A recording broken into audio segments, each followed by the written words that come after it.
नमस्कार, स्वागत है आपका अजीत अंजुम जी के प्लेटफॉर्म पर। मैं हूं नीलू व्यास। इस बार बीजेपी का साथ उसकी किस्मत नहीं दे रही है, क्योंकि बीजेपी के खिलाफ जो लहर सी दिख रही है हरियाणा में, उससे बिल्कुल साफ हो रहा है कि बीजेपी घबरा चुकी है। और इसी घबराहट के चलते बीजेपी ने, और सूत्रों के हवाले से ये खबर आ रही है कि बीजेपी के आला कमान ने बृजभूषण शरण सिंह को कोई भी बयानबाजी करने के लिए मना किया है कि वो कोई भी बयान विनेश फोगाट और बजरंग पुनिया के खिलाफ ना दे। यानी कि बीजेपी विनेश से डर गई है, बीजेपी बजरंग पुनिया से डर गई है। बीजेपी को साफ ये दिख रहा है कि हरियाणा में विनेश की लहर है, जनता विनेश के साथ है। तो अगर बृजभूषण शरण सिंह अगर विनेश फोगाट के ऊपर इसी तरीके से बयानबाजी करते रहेंगे तो बीजेपी को काफी नुकसान हो सकता है, और जो बची खुची सीट्स है शायद बीजेपी को वो भी नहीं मिलेगी। तो सूत्रों के हवाले से ये खबर आ रही है कि बीजेपी ने बृजभूषण शरण सिंह को मुंह बंद करने के लिए बोला है। अब ये बात बीजेपी को अभी क्यों समझ में आ रही है, और क्या वाकई में बृजभूषण को बीजेपी कंट्रोल कर पाएगी, या क्या प्रधानमंत्री कंट्रोल कर पाएंगे, या फिर जो शुरू में उन्होंने जिस तरीके की बयानबाजी करी है, तो क्या बीजेपी से उनको खुली छूट मिली हुई थी? क्या प्रधानमंत्री नरेंद्र मोदी ने उनको कहा था कि भाई इस तरीके की बयानबाजी करो और ये देखो कि हो सकता है कि हरियाणा में इसका कुछ असर हो? लेकिन प्रधानमंत्री को भी ये समझ में आया, बीजेपी को भी ये समझ में आया कि ये बयानबाजी तो बीजेपी के ऊपर बैकफायर कर रही है। तो अब बीजेपी उसको डैमेज कंट्रोल करने के लिए उसने बृजभूषण शरण सिंह के मुंह पर ताला लगाने के लिए बोला है। लेकिन केवल ताला लगाने से क्या बृजभूषण शरण सिंह को आप कंट्रोल कर पाएंगे? जो व्यक्ति ये बात कह सकता है कि विनेश ने धोखाधड़ी से वहां पर वो ओलंपिक में पहुंची थी और धोखाधड़ी से उन्होंने वहां पर धोखाधड़ी बाकी खिलाड़ियों के साथ की। बृजभूषण शरण को क्या ये नहीं पता था कि विनेश फोगाट वो इंडिविजुअल कैपेसिटी में नहीं गई थी, वो भारत को रिप्रेजेंट कर रही थी, भारत का प्रतिनिधित्व कर रही थी। और अगर ये जानते हुए बृजभूषण शरण सिंह जैसा व्यक्ति, जो कि बीजेपी का पूर्व सांसद रह चुका है, वो अगर इस तरीके की बयानबाजी करता है, तो क्या ये बात बृजभूषण को नहीं समझ में आ रही थी, या फिर वो बीजेपी को नहीं समझ में आ रही थी? और शुरू में जिस तरीके की बयानबाजी की है और शनिवार तक किस तरीके की बयानबाजी बृजभूषण शरण सिंह ने की है, उसका लगातार तो वो ये बात कहते ही आए हैं कि विनेश फोगाट ने धोखाधड़ी से वो भी पहुंची, और वो एक षड्यंत्र का मोहरा है। और इस पूरे मोहरे में अगर पूरे जो षड्यंत्री जो खेल है, इसमें विनेश फोगाट, बजरंग पुनिया, दीपेंद्र हुड्डा, भूपेंद्र हुड्डा और कांग्रेस इसमें शामिल है, क्योंकि आंदोलन को हवा दी है कांग्रेस ने, लगातार इस बात को उन्होंने कहा। लेकिन अभी जो फिर से कल और परसों में जो एक बार फिर से बयानबाजी बजरंग पुनिया और विनेश फोगाट के लिए उन्होंने की है, उन्होंने क्या कहा है? उन्होंने ये कहा, बजरंग पुनिया के लिए ये कहा कि बजरंग की क्या हैसियत है, उन्होंने अपनी पत्नी का इस्तेमाल किया है, और कुश्ती संघ के पदक के लिए उन्होंने राजनीति और कांग्रेस के लिए अपनी पत्नी का इस्तेमाल किया है, इस बात को उन्होंने कहा। और साथ में विनेश के लिए कितनी भयानक बात वो ये कहते हैं कि जो वजन वो विनेश अपना छुपा रही थी, वो वजन उनके लिए काल बन गया। यानी कि जो वेट वो जो छुपा रही थी विनेश, वो वेट उनके लिए काल बन गया ओलंपिक्स में। इसके साथ वो ये कहते फिर रहे, घूम रहे हैं कि अगर आंदोलन नहीं किया होता इन सारे खिलाड़ियों ने, तो 5 मेडल आते। और साथ में उन्होंने ये भी कहा कि हरियाणा खेल का मुकुट पहनता है और हरियाणा के बच्चे अगले ओलंपिक्स में 5 मेडल जीत कर आएंगे। और साथ में उन्होंने ये भी कहा कि इस पूरे चुनाव में कांग्रेस सफाई देते देते थक जाएगी, पूरा चुनाव खत्म हो जाएगा। लेकिन बाद में फिर से उन्होंने ये कहा कि विनेश फोगाट, बजरंग पुनिया और कांग्रेस, दीपेंद्र हुड्डा, भूपेंद्र हुड्डा ने सारे खिलाड़ियों के साथ अत्याचार किया है, खिलाड़ियों को बदनाम किया है विनेश फोगाट और बजरंग पुनिया ने। साथ में उन्होंने ये भी कहा कि बहन बेटियों की इज्जत खराब की और बहन बेटियों को बदनाम किया गया। महिला खिलाड़ी सिर उठाकर नहीं चल सकते। किन लोगों की वजह से? बृजभूषण शरण कहते हैं कि महिला खिलाड़ी सिर उठाकर नहीं चल सकती, बजरंग पुनिया, विनेश फोगाट, भूपेंद्र हुड्डा और दीपेंद्र हुड्डा की वजह से। इस तरीके की जहरीली बयानबाजी अगर वो कर रहे हैं, तो ऐसा तो नहीं हो सकता कि बीजेपी ने उनको अनुमति नहीं दी होगी। क्या इनको खुली छूट दे दी गई थी? जिस दिन विनेश कांग्रेस में शामिल हुई थी, क्या प्रधानमंत्री नरेंद्र मोदी ने उनको खुली छूट दे दी थी और बिल्कुल जैसे कि छुट्टा सांड होता है उसको छोड़ दिया गया कि जाओ बोलो और देखो, हो सकता है कि उससे कुछ बीजेपी को फायदा हो जाए। लेकिन एक दिन में ही उनको समझ में आ गया, क्योंकि विनेश फोगाट चुनाव मैदान में उतर चुकी हैं और चुनाव मैदान में उतरने के बाद बीजेपी को यह समझ में आ गया कि पूरे हरियाणा में तो विनेश की लहर दिख रही है। लहर में इसलिए कह रही हूं क्योंकि वो जहां जहां भी जा रही हैं और जिस भी गांव में जा रही हैं, जिस भी खाप में जा रही हैं, उनका स्वागत हो रहा है। और उन्होंने क्या कहा? उन्होंने कहा कि ब्रिजभूषण देश नहीं है। बड़ी बात उन्होंने कह दी कि ब्रिजभूषण अपने आप को क्या भारत का देश समझते हैं? तो ब्रिजभूषण देश नहीं है। और विनेश फोगाट ये कह रही है अपने चुनावी प्रचारों में कि मेरा देश मेरे साथ खड़ा है, मेरे अपने मेरे साथ खड़े हैं और जंतर मंतर पर बैठने की अनुमति बीजेपी ने मुझे दी थी और मेडल का दुख उन्हें उसी दिन खत्म हो गया था जिस दिन वो वापस लौट कर आई और उन्होंने कहा कि मेरे अपनों ने मेरा स्वागत किया। उन्होंने मल्लिकार्जुन खड़गे, राहुल गांधी, दीपेंद्र हुड्डा, भूपेंद्र हुड्डा सबकी तारीफ की है और कहा कि उन्होंने उनको मुश्किल समय में सहारा दिया। अब विनेश को अलग-अलग जो खाप पंचायतें हैं, कोई खाप पंचायत उनको स्वर्ण पदक दे रही है, कोई गदा दे रही है और 6 गाँव की खाप पंचायतों ने उनको इनाम भी दिया है और राठी समाज जो हरियाणा का है, उसने तो ये तक कह दिया कि अब इनका नाम विनेश फोगाट राठी है। यानी कि पूरा राठी समाज अब विनेश फोगाट के साथ खड़ा हुआ है। विनेश ने कहा कि ये मेरी ससुराल है और जो ये बख्ता खेड़ा जो खाप पंचायत है वहां पर उन्होंने कहा कि ये मेरा ससुराल है और मैं जब मेरी शादी हुई थी तो मुझे लगता नहीं था कि मैं कुश्ती कर पाऊंगी, लेकिन इस गांव से मुझे बहुत सहारा मिला।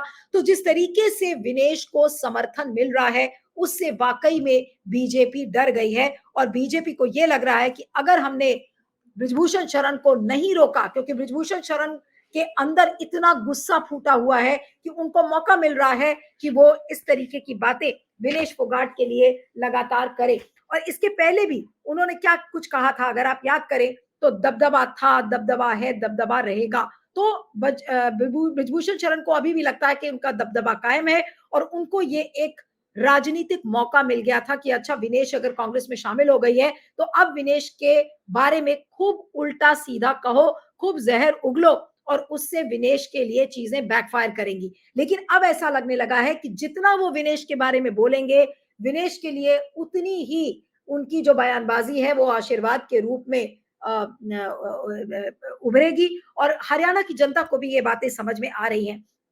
उन्होंने कल जो विनेश फोगाट ने कई इंटरव्यूज दिए उसमें उन्होंने ये कहा, क्योंकि अगर आपको याद हो तो 2-3 दिन पहले जब ब्रिजभूषण शरण सिंह ने जब विनेश फोगाट जब कांग्रेस में शामिल हुई थी तो उसके बाद उन्होंने क्या कहा था, उस समय उन्होंने ये कहा था कि अगर मैंने उनके साथ छेड़छाड़ की थी तो मुझे थप्पड़ क्यों नहीं मारा। तो कल उसी का जवाब विनेश फोगाट ने दिया कि हमने गलती की, हमें थप्पड़ मारना चाहिए था और अगर मैं थप्पड़ मार देती तो बहुत सारी महिला पहलवानों के साथ यौन उत्पीड़न करने की इस दरिंदे की हिम्मत नहीं पड़ती। तो जिस मुखरता से वो ब्रिजभूषण का मुकाबला कर रही हैं, ब्रिजभूषण के बयानों का जवाब दे रही हैं, उससे बीजेपी को ये समझ में आ गया कि ये तो वाकई में वज्रपात बीजेपी के ऊपर छा जाएगा और बीजेपी की जो बची कुची साख है थोड़ी बहुत, उसको भी नष्ट कर देगा ब्रिजभूषण शरण। इसलिए ब्रिजभूषण को बुलाकर ये बोला गया, सूत्रों के हवाले से खबर आ रही है कि उनको बोला गया, मना किया गया कि आप मुंह से एक भी शब्द विनेश फोगाट और बजरंग पुनिया के खिलाफ ना बोले।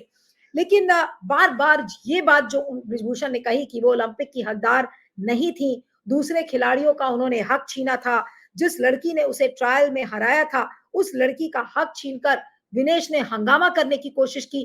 किस अंधे तरीके से ब्रिजभूषण शरण बयान दे रहे थे और बयान देते आ रहे हैं विनेश फोगाट के ऊपर। क्या गारंटी है कि बीजेपी उनको चुप कराएगी और वो बीजेपी की बात मान लेंगे।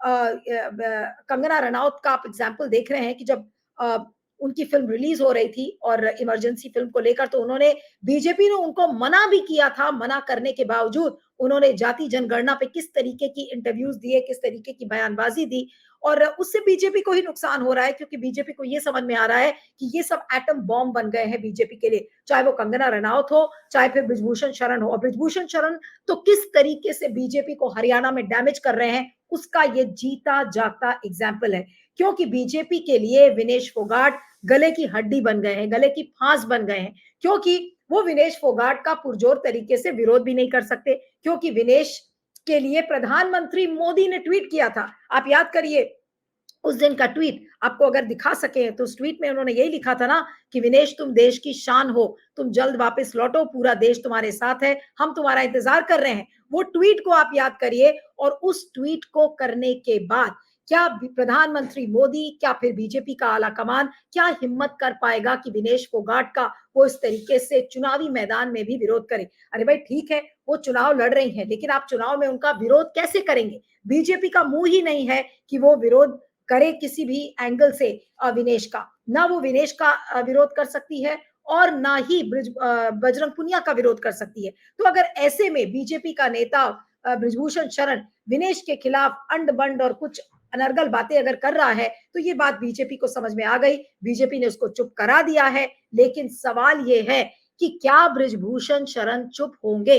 अगर कल के आप विनेश फोगाट के इंटरव्यूज को देखें, खासकर जो एक एबीपी को जिसमें संदीप चौधरी को उन्होंने इंटरव्यू दिया है, तो उसमें उन्होंने एक बहुत बड़ी बात कही और ये बात पता नहीं कितने लोगों ने गौर किया, क्योंकि संदीप चौधरी ने उनसे ये सवाल किया था कि आपके साथ किस तरीके का अन्याय पेरिस ओलंपिक में हुआ था, क्या उसकी कहानी आप बयान करेंगी? तो उन्होंने कहा कि बहुत कुछ है बताने को और आने वाले दिनों में मैं बताऊंगी कि मेरे साथ किस तरीके का अन्याय हुआ है। अगर वो लोग चाहते, भारत की सरकार चाहती, तो मुझे बचा सकती थी और मैंने जाकर अपील की कोर्ट में, कोर्ट ऑफ आर्बिट्रेशन में, वरना मेरे लिए कोई नहीं खड़ा होता। यानी कि आने वाले दिनों में विनेश फोगाट बीजेपी को तार-तार करेंगी और इसीलिए बीजेपी डर गई है। और डर का शब्द मैं इसलिए कह रही हूं क्योंकि अभी जब विनेश फोगाट ये बताना शुरू करेगी कि विनेश फोगाट भारत को वहां पर रिप्रेजेंट कर रही थी, लेकिन भारत की सरकार उनके साथ नहीं खड़ी थी और जो इंडियन ओलंपिक एसोसिएशन है वो उनके साथ नहीं खड़ा था।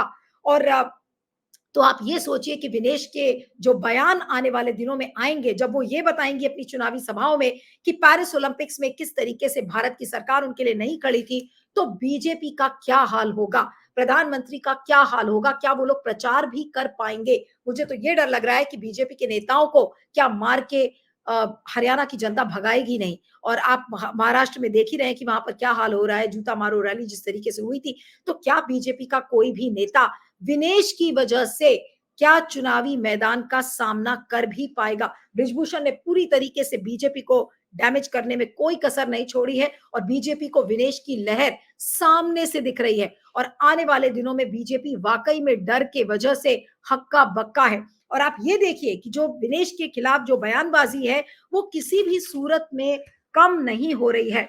और कुछ लोग किस किस तरीके के बयान दे रहे हैं। संजय सिंह ने उनको राहु केतु बता दिया कि जो विनेश और बजरंग पुनिया है वो राहु केतु थे। इसी तरीके से एक और बयान आया है। मैं तो कुल मिलाकर बीजेपी ने बृजभूषण को हिदायत दे दी है, लेकिन जब आने वाले दिनों में विनेश जमकर प्रहार करेंगी कि उनके साथ क्या हुआ था पेरिस ओलंपिक्स में, उनके साथ क्या हुआ था जंतर मंतर की सड़कों पर, तो तिलमिलाए हुए बृजभूषण नहीं बोलेंगे इसकी क्या गारंटी है? उनको तो पार्टी की पड़ी नहीं है, क्योंकि अगर उनको पार्टी का लाभ दिखता तो वो विनेश के खिलाफ चुप रह जाते, बयान नहीं देते, लेकिन उन्होंने ऐसा नहीं किया। इसलिए पूरा पूरा इस बात का अंदेशा है कि प्रधानमंत्री मोदी बृजभूषण को चुप नहीं करा पाएंगे, बीजेपी उनको चुप नहीं करा पाएगी और आने वाले दिनों में जो विनेश ने कल एबीपी के इंटरव्यू में कहा है कि आने वाले दिनों में मैं ये बात बताऊंगी खुलकर कि उनके साथ किस तरीके का अन्याय हुआ था, तो फिर बृजभूषण अपने आप को कंट्रोल नहीं कर पाएंगे। अभी एक उनका एक शॉट भी चल रहा है जिसमें कि कुछ पत्रकार उनसे पूछ रहे थे कि भाई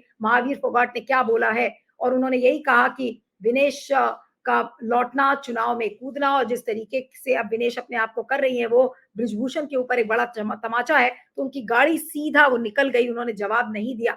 तो हो सकता है कि आने वाले दिनों में कुछ ऐसे ही विजुअल्स आपको दिखेंगे कि पत्रकार उनके मुंह में माइक ठूस रहे होंगे और वो चुपचाप शीशा बंद करके और उनकी गाड़ी निकल जाएगी। कुछ इसी तरीके का आलम शायद अब दिखने वाला है, लेकिन बीजेपी पूरी तरह से डर गई है, तिलमिला चुकी है और उसे एक्चुअली समझ में नहीं आ रहा है कि विनेश के मामले पर रणनीति उसकी क्या होनी चाहिए। तो बीजेपी बिल्कुल इस समय हक्का बक्का है क्योंकि विनेश की उसको लहर सामने दिख रही है। Thank you so much for joining और आपके इस वीडियो पर आपके फीडबैक का मुझे इंतजार रहेगा। Thank you very much.